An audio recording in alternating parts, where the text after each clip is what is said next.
alive, but the fear remains. Fatima Ahmed and her 2 children were among hundreds of Muslims praying in a mosque when a Christian vigilante started shooting at them. Scores were killed. Moroccan peacekeepers eventually came to their rescue, bringing them to this church for protection. Since then, every night, unidentified gunmen come back and shoot towards the church. They want to kill us, and all we want is peace and for this violence to stop.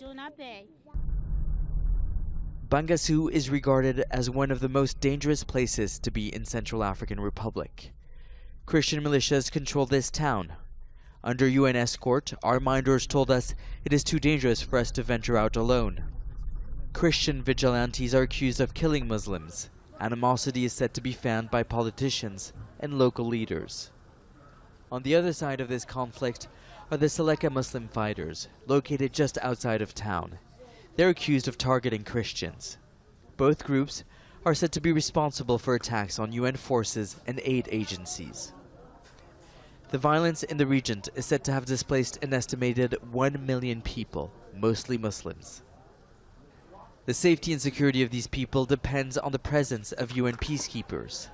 In the eyes of some, they are the only force capable of bringing stability back to the country. But human rights groups accuse some of them of sexually abusing those they are meant to protect. The UN Secretary-General says he has a zero tolerance for this. About the sexual abuses allegation against UN peacekeepers, what is being done to address this? Why are there cases coming up again and again? I have with me the international victims' rights advocate that I have appointed. We have now signed with more than 80 countries a compact with a code of conduct and norms to guarantee that there will be no impunity, because peacekeepers come from countries and they are subject to the legislation of those countries. We are taking a number of other measures to put the victims in the center, and I'm visiting victims here in Central African Republic, and we are creating a number of conditions to allow for the tolerance zero policy that we have to be fully implemented. The challenges for those who have fled never seem to end. Aid agencies are cutting food rations because of lack of funds from international donors.